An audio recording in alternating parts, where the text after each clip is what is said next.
The gleaming silver spacecraft, Horizon's Promise, emerged from hyperspace with a gentle shimmer, its hull reflecting the light of an unfamiliar star. Inside the command deck, Ambassador June Kim straightened her formal blue uniform, adorned with Earth's unified emblem, a simplified globe with olive branches. Her heart raced, despite years of diplomatic training. "Final approach to Conclave Station, Ambassador," reported Captain Sung, his fingers dancing across the holographic controls. "The Arvani welcoming party has already transmitted docking protocols," Jun nodded, trying to quell the butterflies in her stomach. Humanity's first interstellar diplomatic mission carried the hopes of 10 billion souls. After discovering the alien beacon in Neptune's orbit just 5 years ago, Earth had rallied together, pouring resources into faster-than-light technology to answer the invitation. "Remember," she addressed her team of 12 diplomats and scientists, "we represent all of Earth today. First impressions matter." The massive space station loomed ahead, a breathtaking structure resembling interconnected silver rings that rotated in perfect harmony. It dwarfed their vessel, which until now had been humanity's proudest achievement. As they docked with a metallic clunk, Dr. Wu leaned toward June. "Sensors detect at least 7 different atmospheric compositions in various sections. They've been hosting interstellar diplomacy for millennia." The airlock hissed open, revealing their greeting party. The Arvani stood nearly 7 feet tall with iridescent blue skin that seemed to shimmer under the lights. Their 4 arms moved with practiced elegance, and large, multifaceted eyes studied the humans with what June hoped was curiosity. "Welcome, Earth delegation," the lead Arvani spoke through a translator device. "I am High Counselor Zexitral. The Galactic Conclave awaits." They followed their hosts through corridors bustling with alien life, floating orbs of light that communicated through color patterns. Reptilian beings with translucent skin revealing complex organic machinery beneath. Small, rapid creatures scurrying along ceiling-mounted pathways. June noticed her team's wide-eyed expressions, exactly how she felt inside, though years of diplomatic work kept her face professional. The grand chamber doors opened to reveal a vast amphitheater where hundreds of species were assembled. A floating platform carried the human delegation to the center, where June would make Earth's introduction. "Distinguished representatives," she began, her voice carried and translated by conclave technology, "I bring greetings from Earth. We come seeking friendship, knowledge exchange, and peaceful cooperation among the stars." A low murmur rippled through the assembly, but not the positive kind she'd hoped for. She continued with Earth's prepared statement about shared discovery and mutual respect, but noticed dismissive gestures among various delegates. High Counselor Zex Tral rose after her speech. "The conclave acknowledges Earth's enthusiasm." Something in the translation conveyed condescension. "However, we must address certain realities. Our preliminary observation of your world shows concerning patterns." A holographic display appeared, showing Earth's history, wars, pollution, deforestation. June felt her cheeks burning as carefully selected negative moments from human history played for all to see. "Your species depleted nearly 60% of your natural resources before developing basic fusion technology," commented a tentacled delegate. "Most civilizations manage 40% conservation." "And their spacecraft," laughed a crystalline being. "Propulsion systems based on atomic particles instead of dimensional folding, practically throwing rocks to move forward." June tried to interject. "While our technology may be developing, humanity has made remarkable progress in—" "They still experience emotions that override logical processing," interrupted another delegate, triggering scattered laughter. "Their diplomatic representative is exhibiting color changes indicating emotional distress right now." The Arvani leader raised a hand for quiet. "What fascinates us most is how your species prioritizes individual expression over collective efficiency. Your art forms often celebrate defiance against logical authority." A clip from a human film played, a scene where a pilot defied orders to save civilians. What humans would see as heroic was presented as primitive and chaotic thinking. "Yet you've come seeking equal standing," Zextral continued. "The Conclave typically reserves membership for species who have evolved beyond such colorful foundations." For 3 excruciating hours, Earth's delegation endured thinly veiled mockery disguised as assessment. Their technology was deemed quaint, their governance structures inefficient, their biological makeup surprisingly resilient despite obvious design flaws. Robotic assistants floated among the delegates recording the proceedings. One hovered near June, its camera-like sensors focusing on her controlled expression, transmitting her composed humiliation across the galaxy as entertainment. When finally permitted to respond, June maintained perfect diplomacy despite the burning in her chest. We thank the Conclave for its candid evaluation. Earth remains committed to peaceful relations and hopes to learn from the gathered wisdom here.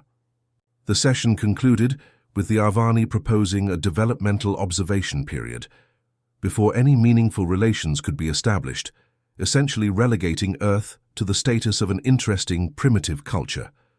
Back in her private quarters, aboard the station, June finally allowed her mask to drop. Her hands trembled with a mixture of rage and determination as she activated the quantum communicator, Earth's one technological achievement that had genuinely surprised the Conclave, though they'd dismissed it as a lucky discovery. Her team gathered around, faces showing the same controlled fury she felt. Captain Sung punched the wall, leaving a dent in the metal panel. "They treated us like amusing children." "Worse," Dr. Wu said quietly. "Like animals in a zoo." June activated the secure channel to Earth's Unified Council. President Han's face appeared eager for news. "Madam President," June said, her voice steel calm despite everything, "the diplomatic mission was not successful. The Conclave species, particularly the Arvani, see humanity as nothing but entertaining primitives." She transmitted the recordings, watching the President's expression darken.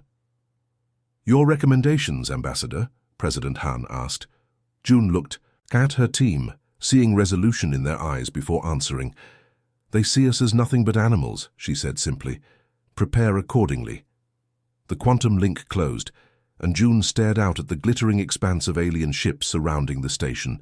The Conclave had made a critical error today. They had judged humanity by its technology, not its spirit. They had mocked what they didn't understand, and in doing so, they had awakened something ancient and powerful in every human present, the quiet, dangerous determination that had carried their species through ice ages, plagues, and their own destructive tendencies. The galaxy's most advanced civilizations had just made their first mistake.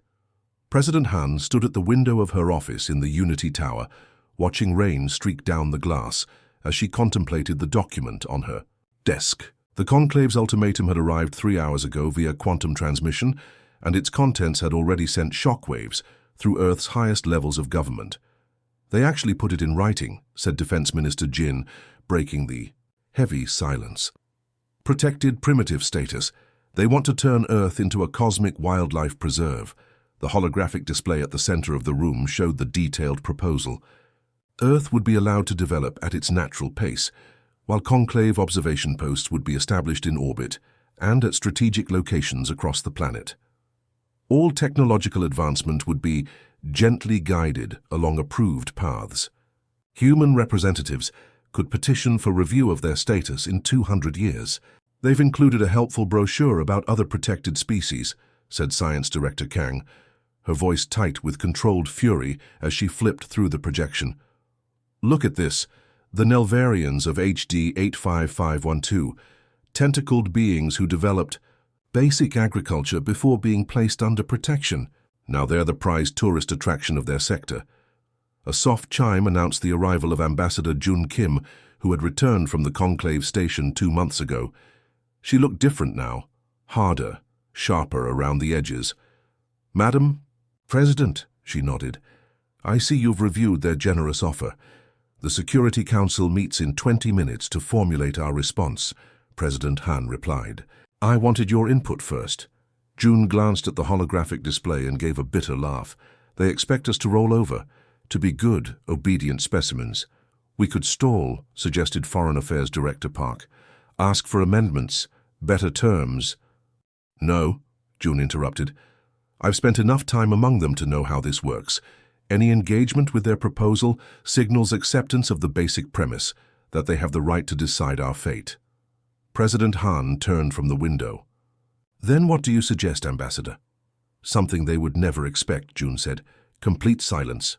6 weeks later, in the underground complex beneath the Himalayas, Project Director Minji Lee watched as thousands of engineers and scientists worked around the clock.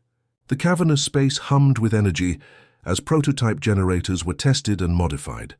Theory says it should work, Dr. Yoon explained, pointing to simulations running on the massive screen. The quantum phase barrier will create a pocket dimension that partially removes Earth from normal space-time. In plain language, Doctor, Minji requested, we become invisible, not just to sensors but to the fabric of reality as perceived by outside observers. He adjusted his glasses nervously. The problem is power. Maintaining a field of this size would normally require energy equivalent to several suns. That's where my team comes in, interjected Dr. Jun, appearing at Minji's side. We've modified the alien power source recovered from the beacon. He held up a cylinder that pulsed with soft blue light. By creating a cascading reaction through these cells, we can generate enough power for 5 years, enough time to develop our own sustainable version. Minji nodded. President Han needs demonstration results by tomorrow. The Conclave's deadline is approaching, and their ships are already entering our solar system. Above Earth, the first Conclave observation vessels had arrived, sleek, organic-looking, craft that resembled manta rays swimming through space. Smaller scout ships descended into low orbit, mapping Earth's continents and oceans in preparation for the formal protection to begin. On the bridge of the Arvani command ship, High Counselor Zexitral watched the proceedings with mild amusement. Still, no response to our communications, reported his officer. Typical primitive reaction, Zexitral said dismissively. They're pouting. Have the ecological survey team prepare for landing. I want baseline measurements of their atmosphere before we establish the first observation post. The officer's console suddenly flashed with alerts. Counselor, we're detecting massive energy spikes across the planet's surface. On the main view screen, strange patterns of light began to ripple across Earth's continents, a web of energy connecting major cities and spreading outward. What are they doing? Zexitral leaned forward, his multiple eyes narrowing. Analysis! Unknown technology, the science officer reported, their tendrils waving in agitation. Energy signature doesn't match any known. The officer's words cut off as Earth seemed to flicker. The blue-green planet wavered like a mirage, then solidified again. Full sensor sweep, ordered Zexitral. Impossible, gasped the science officer. They're creating some kind of phase barrier. Our signals can't penetrate. With a final surge of energy visible even from space, Earth shimmered once more and disappeared. Where the planet had been, there was now only emptiness, as if Earth had never existed at all. Alarms blared across the Conclave fleet. Zexitral stared in disbelief at the empty space on the view screen. Find it, he commanded. Deploy dimensional probes. Contact the Conclave's highest scientific authorities. On Earth, in the control center of Operation Dark Shield, President Han watched as screens confirmed their success. The barrier had formed perfectly, encapsulating Earth and its moon, in a pocket dimension just slightly out of phase with normal space. We've done it, Minji whispered. We're gone. Through specialized quantum receivers, the only technology still capable of peering across the dimensional barrier, they could see the Conclave ships frantically scanning the void where Earth had been. A cheer went up across the control room, but President Han raised her hand for silence.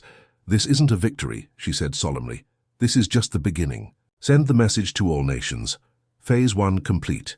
Begin Phase 2 immediately.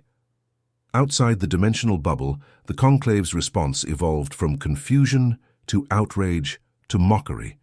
News spread through galactic channels about the childish, disappearing act of the primitive humans. The Arvani specifically portrayed it as a tantrum, a primitive species hiding rather than accepting its proper place in the cosmic order. They'll emerge eventually, Zexitral announced to the Galactic Conclave Assembly, when their little trick fails or their resources dwindle, and when they do, we'll be waiting to guide them properly. Laughter rippled through the assembly. The humans had provided the best entertainment in years. None of them suspected that behind the Dark Shield, humanity was not cowering but transforming. In labs and factories across the planet, the greatest minds on Earth worked with single-minded purpose, freed from alien observation and interference. "Let them laugh," June said, watching the intercepted conclave broadcasts with President Han. "In 50 years, they won't be laughing anymore." Dr. Hannah Park stood before the neural tank, watching the experimental combat suit floating in clear, blue fluid. Unlike traditional armor, this suit resembled a second skin, midnight black with glowing blue circuit patterns tracing across its surface. 20 years into Earth's self-imposed isolation, and the project was finally reaching its critical phase. "Neural handshake initiating," announced her assistant Junho from the control panel. "Subject is ready." Through the reinforced glass of the observation chamber, Hannah could see Lieutenant Jiwoo lying on the medical bed. Eyes closed as the neural interface cap sent tiny filaments into her brainstem. The soldier's vitals remained stable as the connection established. "Lieutenant, can you hear me?" Hannah asked through the comm.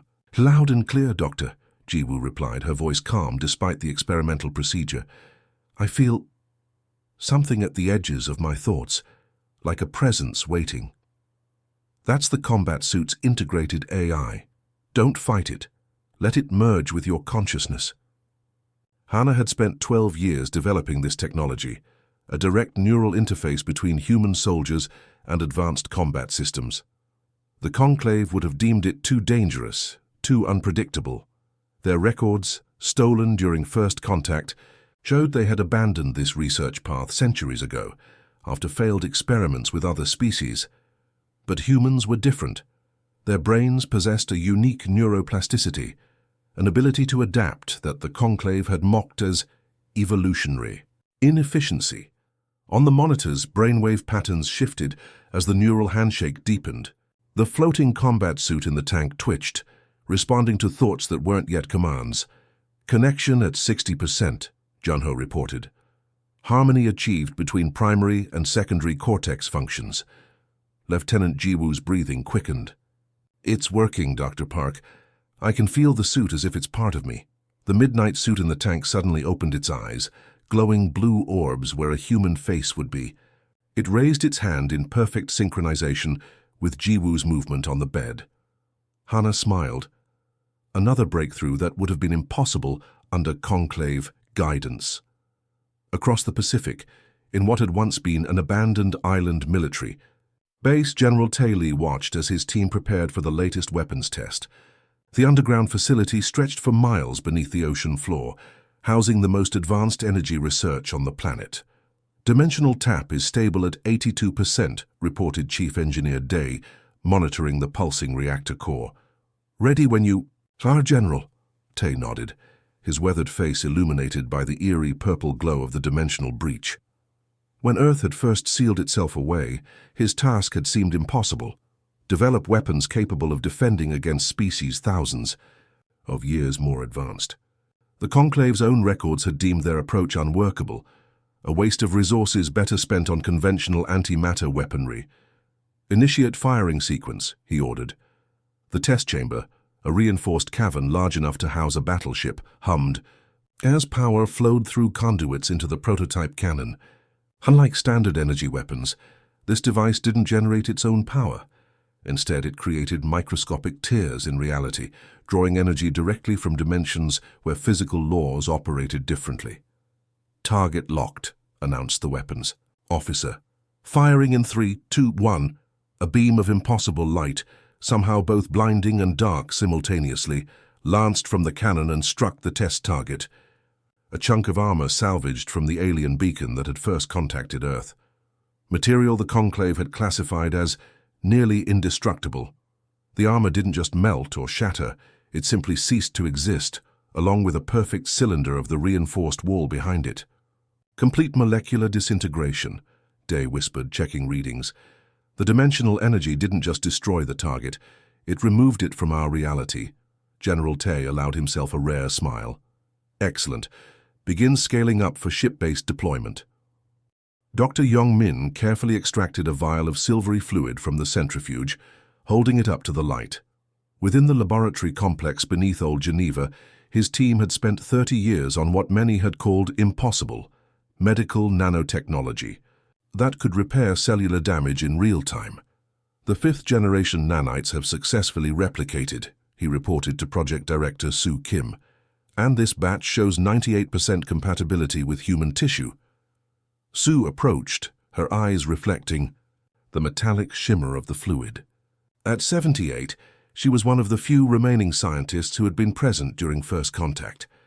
The Lazarus project had been her brainchild from the beginning. Inject the test subject, she instructed. In the medical chamber, a wounded soldier waited, a volunteer who had suffered catastrophic injuries during a training accident with one of the new dimensional weapons. Conventional medicine had given him weeks to live. The medical team inserted the IV line, and the silvery fluid began flowing into his veins. For a moment, nothing happened. Then his skin began to glow faintly from within, as billions of nanites spread throughout his system. Heart rate stabilizing, reported the monitoring physician. Cellular regeneration detected in damaged organs. On the high-resolution scanners, they could see the miracle happening in real time. Destroyed tissue rebuilding itself, broken neural connections rewiring, bones knitting together. What should have taken months of healing was happening in minutes. The nanites are adapting to his specific genetic structure, Yong noted. They're implementing repairs based on his own DNA blueprint. Soo nodded, satisfaction evident in her expression. The conclave abandoned nanomedicine because their test subjects rejected the technology as invasive foreign bodies. Their rigid thinking couldn't conceive of making the nanites adapt to the host rather than forcing compatibility, the soldier on the bed gasped and opened his eyes, consciousness returning as his brain damage reversed. What happened? You just made history, Sergeant, Soo told him, and you've given humanity its greatest shield. In the 50th year of isolation, Earth's moon had been transformed.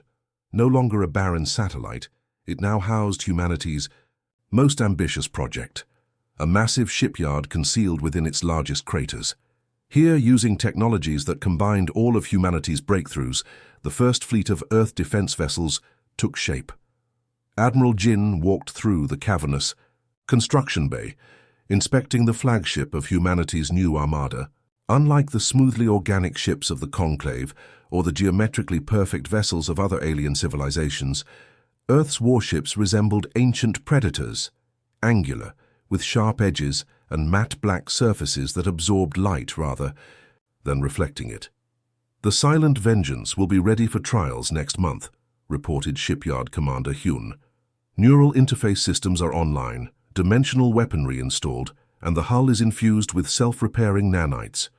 Jin placed a hand on the cool surface of the ship, feeling the slight vibration of systems coming to life within. And the phase drive? Successful in all simulations. Once activated, the ship can shift partially out of phase with normal space, effectively, invisible and untouchable, until it chooses to fully materialize. Admiral Jin nodded approvingly. For 50 years, humanity had worked toward this moment, not out of fear but determination. The mockery of the Conclave had unleashed human innovation in ways no one could have predicted. Begin preparations for Operation Revelation, Jin ordered. It's time to remind the galaxy that we exist.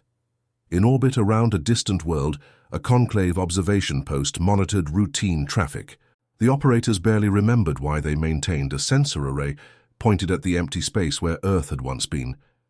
It had become a joke assignment, punishment duty for those who displeased their superiors. None of them noticed the brief shimmer in space, or the shadow that wasn't quite a shadow, moving silently toward the edges of known space. Humanity was coming, and they were no longer the primitive species the galaxy had dismissed. The once gleaming towers of Arvani Prime burned against the purple sky, smoke billowing from structures designed to be indestructible. High Counselor. Zextral watched in disbelief from the emergency command center buried deep beneath the capital city. Tactical displays showed Dominion warships, massive, bristling with weapons, and shaped like ancient hunting tools, systematically destroying the orbital defenses. How did they penetrate our early warning systems? He demanded, forearms gesturing in agitation. Where is our defense fleet? Destroyed in the first wave, replied Defense Minister Traz, her usually iridescent skin pale with shock. The Dominion used some kind of subspace weapon we've never encountered. They appeared within our atmosphere before we detected them.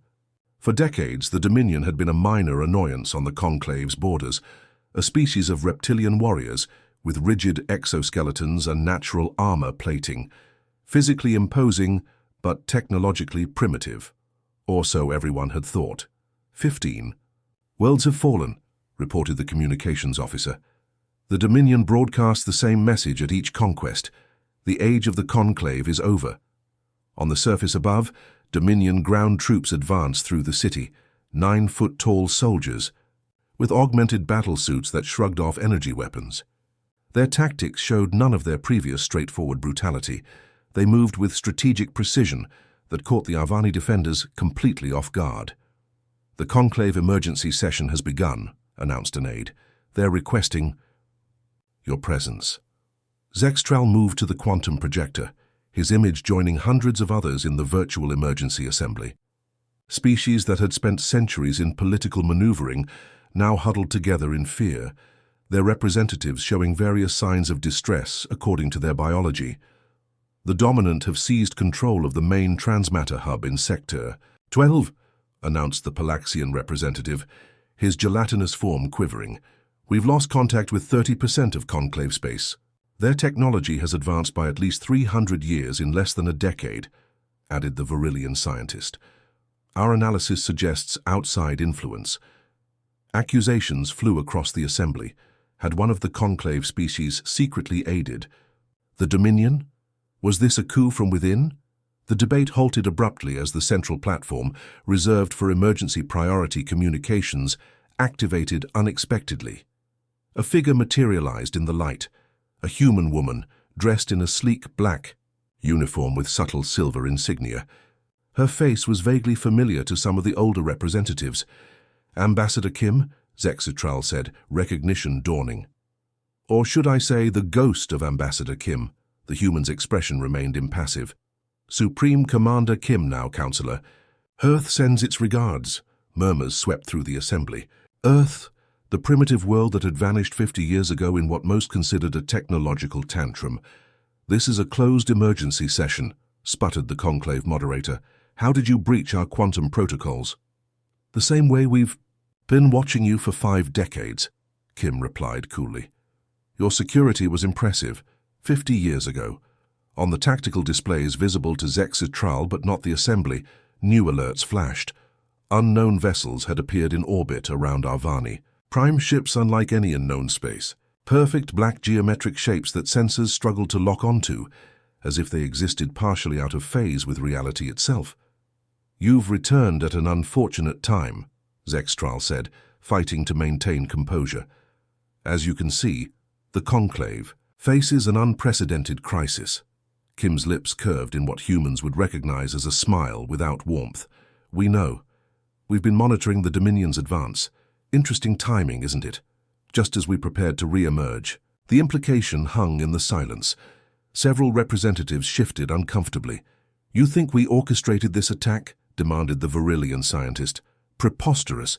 The Dominion are savages, who somehow developed technology beyond Conclave understanding, Kim finished. No, we didn't help them. But we have been watching them, and you. We've seen how the mighty Conclave crumbles when faced with an enemy you didn't expect. New alerts flashed on Zexitral's display. The unknown ships were deploying smaller craft toward the surface. Precision landing vessels headed directly for the heaviest fighting. What do you want? Zextral asked, fear and diplomatic training battling in his voice. Kim's eyes, older now but still carrying the same determination from 50 years ago, locked with his. You mocked us, she stated calmly. Now you need us. The assembly erupted in objections, but fell silent as tactical feeds from the surface began broadcasting across all channels. The landing craft had deployed their cargo, soldiers in midnight black armor that moved with impossible speed and coordination. Unlike bulky combat suits used by other species, these appeared to be second skins, flowing with the wearer's movements.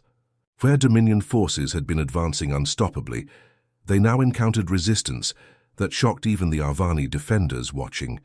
A human soldier leapt 20 meters straight up, landing behind a Dominion squad. His hands glowed with strange energy that didn't match any known weapon type. When he touched a Dominion warrior, the enemy simply collapsed, as if some fundamental force holding their molecules together had been switched off.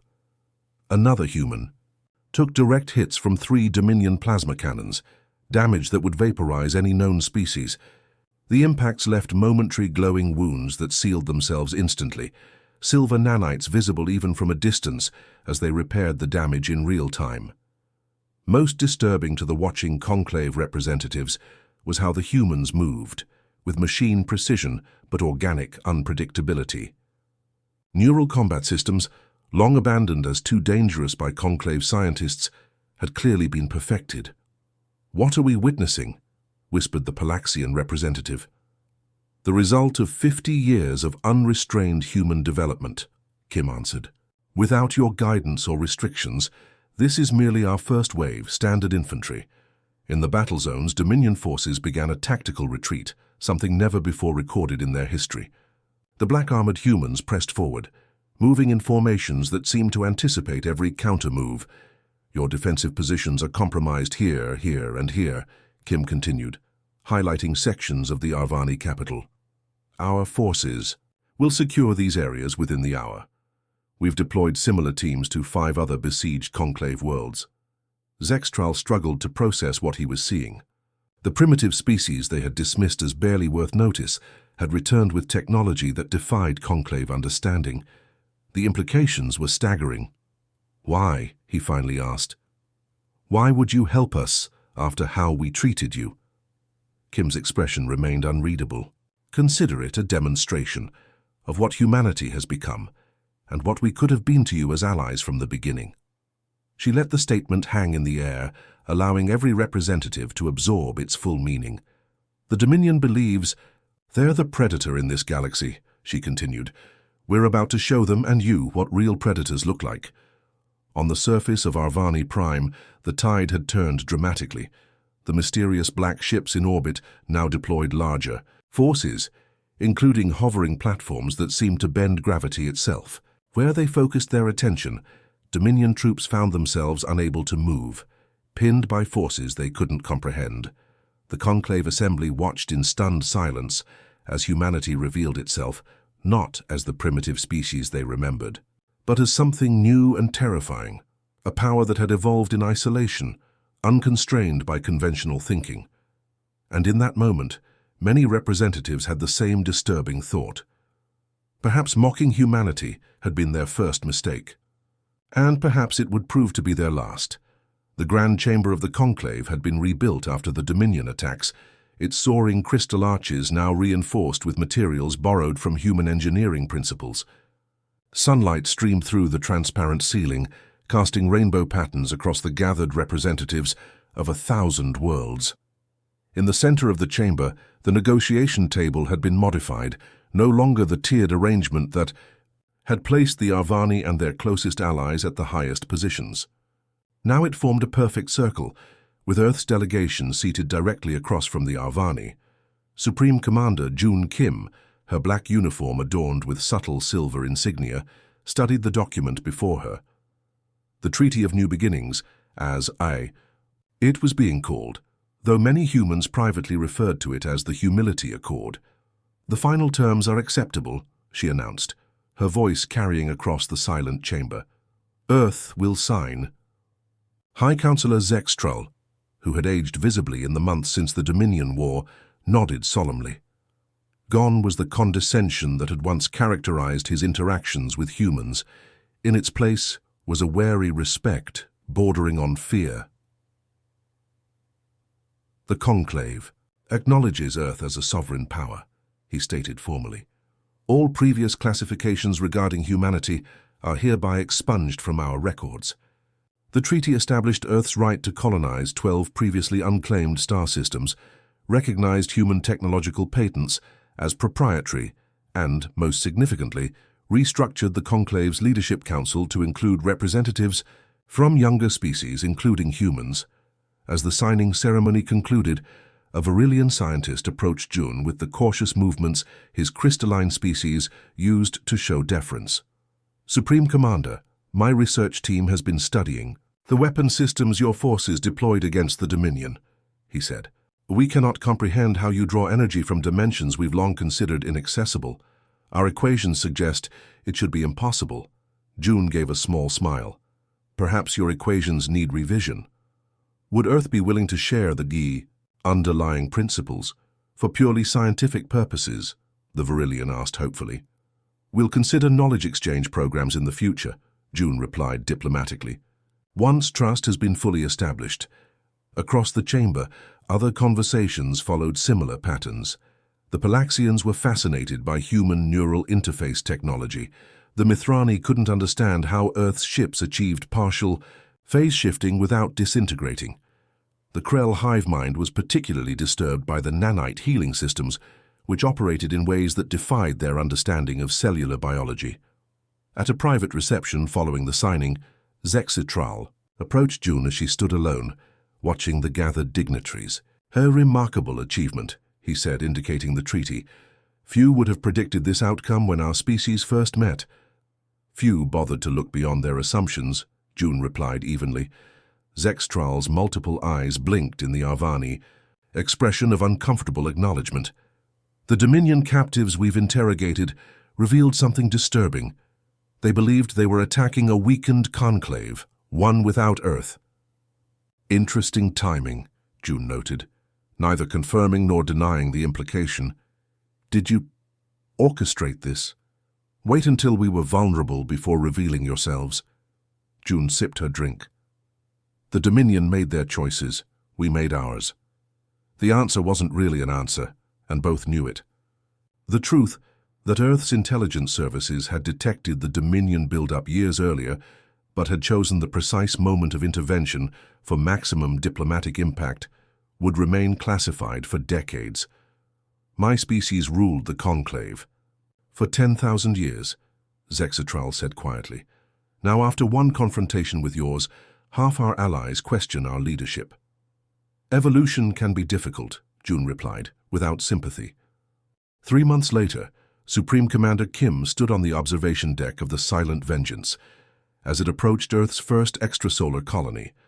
The planet Novo Terra gleamed blue-green against the blackness of space, its twin moons already hosting construction facilities for the next generation of human ships. Admiral Jin joined her at the viewport.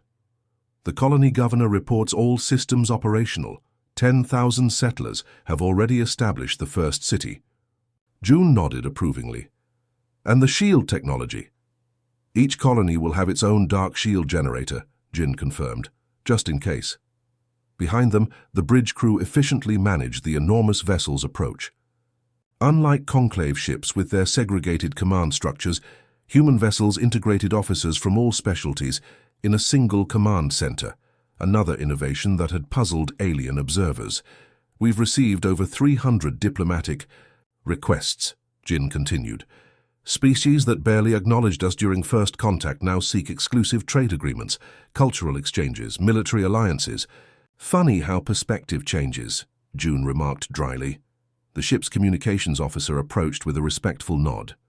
"Commander, we're ready for your Earth broadcast. Global networks are standing by." Minutes later, June's image appeared on screens across human settlements from Earth to Novo Terra. Billions watched as she stood framed against the backdrop of humanity's first colony world. 50 years ago, we made a choice that seemed like retreat to those who mocked us," she began.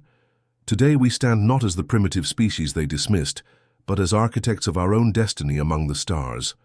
The camera pulled back to show the colony below, its carefully planned cities already spreading across the fertile plains of the new world. "They underestimated us because we feel deeply, because we dream wildly, because we fight fiercely. These traits they mocked are precisely why we survived, and why we now thrive." She gestured to the stars visible beyond the planet. "As we take our place in the galaxy, we do so not seeking revenge for past slights, but with clear memory of the lessons they taught us. Never again will humanity allow others to define our potential. Never again will we accept limitations imposed by those who fear what they don't understand."